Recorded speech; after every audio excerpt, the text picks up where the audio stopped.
मायके का सामान। एक भावनात्मक हिंदी कहानी। छोटी सी अम्मी की अलमारी में एक लोहे का संदूक रखा था, हल्का जंग लगा हुआ, किनारों से थोड़ा उखड़ा, लेकिन उसकी तिजोरी जैसा महत्व था। वही संदूक जिसे माँ मायके का सामान कहती थी। बचपन में जब भी अम्मी वह संदूक खोलती, मैं बड़े कौतूहल से उन्हें देखती थी। उनके हाथों में एक अलग सी कोमलता आ जाती थी, चेहरे पर मुस्कान और आंखों में हल्की नमी। संदूक में रखी चीजें कोई खास कीमती नहीं थी। एक पुराना रेशमी दुपट्टा, चांदी की पायलें, बाबूजी की हाथ से लिखी चिट्ठियां और कुछ पीले पड़े फोटो। लेकिन हर एक चीज में एक कहानी बसी थी। ये दुपट्टा मेरी माँ ने शादी के वक्त दिया था। बोली थी, जब भी मन घबराए इसे ओढ़ लेना।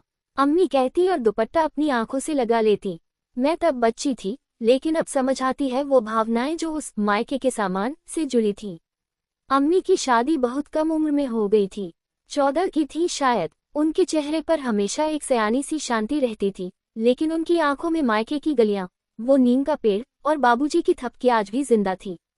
शादी के बाद ससुराल में सब कुछ नया था, नई जिम्मेदारियां, नए रिश्ते, लेकिन जो सबसे ज्यादा चुभता था वो था अपना न होना। मायका वो जगह थी जहां वो बिटिया थी, ससुराल में वो बहू बन गई। और इसी बदलते रिश्ते में वो संदूक एक पुल बन गया, बीते समय और वर्तमान के बीच का। जब मैं बड़ी हुई, मेरी भी शादी हुई। विदाई के दिन अम्मी ने मुझे एक छोटा संदूक दिया। उसमें वही रेशमी दुपट्टा था, एक जोड़ी चूड़ियां और एक खत। खत में लिखा था, ग्रेटर दैन बिटिया, ये सामान तुझे ताकत देगा। जब तू अकेली महसूस करे, इसे खोल लेना। ये तुझे याद दिलाएगा कि तू कितनी प्यारी, कितनी मजबूत है। ये सिर्फ सामान नहीं, तेरी माँ की दुआएं हैं।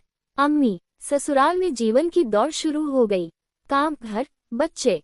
लेकिन जब कभी दिल थक जाता, उस संदूक को खोलती, दुपट्टा ओढ़ लेती और लगता जैसे अम्मी पास बैठी हैं, पीठ थपथपा रही हैं। वक्त गुजरता गया। अब मेरी बेटी बड़ी हो रही है, उसकी शादी की तैयारियां चल रही हैं। कल रात मैं अपनी अलमारी में रखे उसी संदूक को देख रही थी, अब थोड़ा और पुराना, पर और भी कीमती। अब मेरी बारी है एक नया संदूक तैयार करने की। उसमें रखूंगी कुछ यादें, कुछ दुआएं और शायद एक खत। ग्रेटर दैन बिटिया, ये सामान तेरी अम्मी का नहीं, तेरे मायके का है। जब तुझे लगे कि तू अकेली है, जब तुझे लगे कि कोई तुझे नहीं समझता, इसे खोल लेना। तुझे अपनी माँ की बाहों में सुकून मिलेगा। माँ, मायके का सामान सिर्फ चीजें नहीं होती, वो एक बेटी का जड़ से जुड़ा रिश्ता होता है, एक एहसास, एक सहारा, जो वक्त के साथ और गहरा होता जाता है। नंद की छुट्टियां। एक पारिवारिक हिंदी कहानी। भाग 1। आने की खबर। शीतल सुबह की धूप में रमा आंगन में तुलसी को जल देकर बैठी ही थी कि अचानक फोन की घंटी बजी। रसोई में सब्जी काट रही उसकी सासू माँ ने आवाज दी, रमा, देख जरा कौन है फोन पर। रमा ने जल्दी से हाथ पोंछे और रिसीवर उठाया। दूसरी तरफ से आवाज आई, भाभी, पहचानो तो जरा। रमा हंस दी, अरे नीला, कितने दिनों बाद फोन किया है। कैसी है मेरी नंद रानी। नीला चहकती हुई बोली, बस भाभी, छुट्टियां मिल गईं, अब तो घर आ रही हूँ। अगले शनिवार की ट्रेन है। रमा के चेहरे पर खुशी और हल्की सी चिंता दोनों झलक आई। खुशी इसलिए कि नीला से उसकी बहुत अच्छी बनती थी, और चिंता इसलिए कि अब घर में हलचल बढ़ने वाली थी। भाग 2। नंद का आगमन। शनिवार को जैसे ही नीला घर पहुंची, पूरा घर चहक उठा। नीला पढ़ाई के लिए दिल्ली में हॉस्टल में रहती थी और साल में सिर्फ 1 या 2 बार ही आती थी। उसकी बातों की मिठास, शहर के किस्से, नए फैशन के बारे में जानकारी, सब कुछ घर के माहौल में नई ताजगी भर देता था। रमा ने उसके पसंदीदा पकवान बनाए, पनीर के पराठे, खीर और बेसन के लड्डू। नीला ने रसोई में घुसते ही कहा, भाभी, तुम्हारे हाथ की खीर तो हॉस्टल में सबको याद रहती है। रमा मुस्कराई, तभी तो साल में 1 बार आ जाती हो, बस खीर के बहाने। भाग 3। घर की रौनक। अगले कुछ दिन जैसे उड़ने लगे। नीला कभी अपने भाई से फिल्म देखने चली जाती, तो कभी रमा के साथ बाजार घूमने।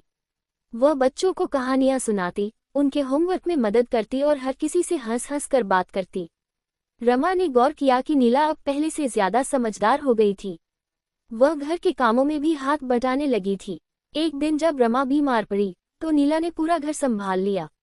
खाना पकाया, बच्चों को स्कूल भेजा और मांझी की दवाइयां तक दी। रमा ने अपनी सास से कहा, नीला अब बच्ची नहीं रही, बहुत समझदार हो गई है। सास ने भी सहमति में सिर हिलाया, हाँ बहू, अब उसकी शादी की बात भी सोचनी चाहिए। भाग 4। विदाई के दिन। 3 हफ्ते की छुट्टियां कैसे बीत गईं, किसी को पता ही नहीं चला। अब नीला को वापस दिल्ली जाना था। विदाई के दिन रमा की आंखों में आंसू थे। नीला ने उससे गले लगाते हुए कहा, भाभी, इस बार तो बहुत मजा आया, लेकिन अगली बार और ज्यादा दिन रुकूंगी। रमा ने उसका माथा चूमा, अब जल्दी से पढ़ाई पूरी करो और एक अच्छे घर में बस जाओ। नीला ट्रेन में बैठी तो उसकी आंखों में भी नमी थी। इस बार घर में बिताया हर लम्हा उसे याद रहेगा। भाग 5। फिर एक दिन, कुछ महीने बाद नीला की शादी तय हो गई। रमा ने फिर से घर सजाया, पकवान बनाए और एक बार फिर वही रौनक लौट आई। लेकिन इस बार नंद सिर्फ छुट्टियां मनाने नहीं, बल्कि एक नई जिंदगी शुरू करने आई थी। नंद की छुट्टियां सिर्फ हंसी ठिठोली की कहानी नहीं थी, बल्कि यह उस रिश्ते की कहानी थी जिसमें प्यार, अपनापन और समझदारी ने एक नई गहराई पाई।